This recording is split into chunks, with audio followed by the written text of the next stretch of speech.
What is up, everyone? Welcome back to another video today, and in this video we are doing the 95th installment of Random Model Airports. Today we're going to be doing the Nagoya Komaki Airport. So as you can tell, we are not in North America for the first time in this series. We are all the way across the Pacific Ocean into Japan, doing my first ever East Asia airport. And to celebrate the occasion, I will be doing this as part of a collaboration with Stars 10P Aviation, who you'll see his airport update right after this one in one single video. So this will be a very exciting project. I've wanted to collab with him just because he's also been building up an East Asia collection as well, and he does have a pretty good selection, so he'll be doing a similar sized airport as to the one that I'm doing here, because as of right now my East Asia collection isn't too big. So I decided to choose this airport that I could easily do, since all I need is just one aircraft, and I've got the one aircraft, so that's why I have Nagoya Komaki here. And I do apologize if I'm pronouncing the city name wrong, so please let me know if I am saying it wrong. I'll take any sort of feedback when it comes to that. So this particular airfield, this used to be the main airport for the area, and it was actually used as an overflow for both Tokyo, Haneda, and Narita, just because those airports are so busy. They get so many flights every day that it's crazy to see how much traffic they get. And both of them, they're pretty much, I want to say they're almost at capacity, I mean, they built up the other to replace, well, not to replace, but to sort of complement the other, because you need that extra traffic there. Tokyo being one of the largest cities in the world, and with so many flights they get, it's just insane. So this airport used to have a lot of international traffic. I don't really have a list of what exactly they got, but some of that got replaced when Osaka opened up their new international airport in 1994. And then when Nagoya got their new international airport, the Centrair one, in 2005, everybody moved over there. And in the time since then, Fuji Dream Airlines has built up a nice little operating base here. And there's also a couple of squadrons for the Japanese Air Self-Defense Force that are based out of here. The 401st Tactical Airlift Squadron and the 404th Tactical Airlift Tanker Squadron. And they have some KC-767s here, which that'll definitely be another part of the East Asia fleet I want to build up, is the military side of things for the JASDF. I've got that F-35 for Tomica, but obviously that's not the same scale, so we'll just have to go with that. So the only aircraft that we have here is this little Fuji Dream Embraer 175 with the silver livery, and this is a matching registration. I wanted to pick one that matched. So this arrived in as Flight 418, and this is from Izumo, I want to say, is how you say that. I think that might be the right way, but maybe not. Again, let me know. But it is coming from that particular city, and this arrived in at 6:54 p.m., which is 11 minutes early. So Fuji Dream has a good handful of flights here every day, and the amount of colors, the color palette that they have out of here is just amazing. I mean, you can get, there's a white top one with red titles, they have like a yellow one, there's a light blue one, pink, there's a dark blue, purple, orange. I mean, they have all the colors, and with JC Wings doing all of them, it's definitely something that I want to do a nice little fleet of, and I'll definitely get another Fuji Dream aircraft just to complement this one very well, because this silver livery is pretty nice. It's not the prettiest color in my opinion, but it'll certainly act as a nice aircraft for Fuji Dream for the meantime. But yeah, there's a whole bunch of different destinations that Fuji Dream has. I'll just put up a table on your screen as to where they all fly to out of Komaki here. And it is a very extensive list. They fly pretty much all across Japan, and they have all just of the Embraer E-Jets, E-170s, E-175, some of them with the short winglets, and they do have some of the enhanced winglet ones as well, so just something to note there. And yeah, like I said, the color palette is very much just all over the place. It is a beautiful color palette that they have, and that's why I have called them the sort of Japanese Braniff, because of the different colors they have across the fleet. So yeah, that's all the aircraft that I have here for this airport update, at least on my behalf, because, as I said, I'm building up the East Asia fleet, so this is just a nice little preview as to what you can expect for Random Model Airports. I have hinted at this already in the announcement video when I debuted this collection, So this will be a nice little way to test the waters and see how this all performs. And obviously, as my East Asia fleet grows, we'll be able to do bigger and better airports, get a lot more variety in there, and definitely have a lot more fun with it as I learn how to pronounce all the city names and figure out where everybody is, all the airlines and the aircraft types, and get some new releases in there as well. There's a lot of ambitious things that I want to do with this East Asia collection. So now we'll go ahead and hand it off to Stars 10P, who's got his own Japanese airport set up, which has a little more variety than mine.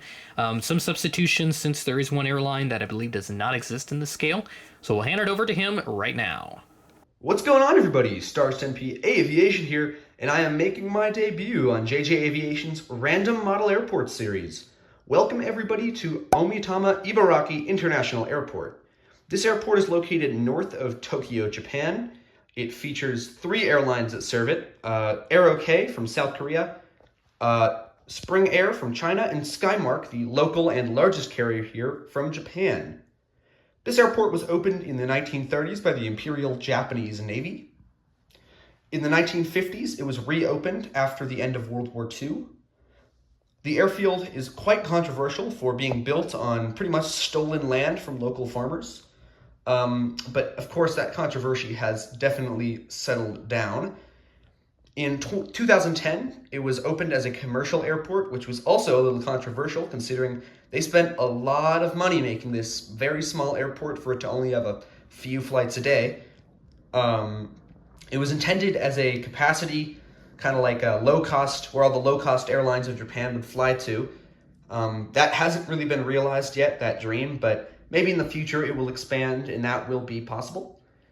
The airport currently is also still a military base. The Japan Air Self-Defense Force, or JASDF, operate their air base here. They were also famous for being the last major Western, or at least kind of important military to retire the F-4 Phantom. In the 2020s, they operated it all the way up to the pandemic. Out of this airbase only, which is kind of interesting considering the F-4 Phantom was made during the 1960s. They operated it way past it was supposed to. So anyhow, enough with the chit-chat. Let's get straight into today's model airport update for Ibaraki. Starting us off here, we have this Aero-K Airbus A320-200. Aero-K operates two routes here. It operates Seoul, Incheon, and Cheongju, South Korea. Forgive me if I'm pronouncing any of those wrong. I'm not familiar with Korean pronunciation. Anyhow, this aircraft previously arrived in from Cheongju, South Korea, and will be heading to Seoul, Incheon. I believe they operate 3 weekly frequencies on each route. I'm taking all my services from Friday the 14th of November. Took me a minute to remember the date here. But anyhow, this aircraft is heading out to Seoul. Moving over a gate, we have the Skymark 737-800. Skymark operates 4 routes from Omitama. They operate routes to Fukuoka, Kobe, Sapporo, and Naha, which is on the island of Okinawa. Anyhow, this aircraft has previously arrived in from Kobe International Airport and is going to be headed up to Sapporo, New Chitose International Airport, also in Japan. Moving on to the small GA field, we have 2 private jets. This Challenger 800, ignore the fact that it's a SkyWest CRJ. This aircraft is heading to Sendai International Airport in kind of the north of Honshu, the main island of Japan, and previously arrived in today from Shanghai International Airport in China. Here we have another Bombardier Challenger 800. Ignore the fact that it's an Air Wisconsin CRJ. This aircraft is currently heading down to Fukuoka International Airport in the south of Japan, and previously made an arrival in today from Shizuoka Municipal or Regional Airport, which is kind of near Tokyo. It is a major operating base for Fuji Dream Airlines. I'll probably cover it in my own random model airport series at a later point. Anyhow, this aircraft recently arrived in and is currently getting scanned right now because it is about to embark on the flight up to Sendai, and then it will be heading on an international flight. Sendai is just a fuel stop, so they are having the customs pre-clear it right now. All right, on to the last two aircraft of today's update. Here we have a privately owned Cessna 208 Caravan. This aircraft made a local flight around the area, which means it took off and landed at Omitama. Ignore the jet engines above me. Anyhow, this aircraft just landed in and has just parked in its hangar. Moving right next to it, we have another privately owned Cessna 208 Caravan.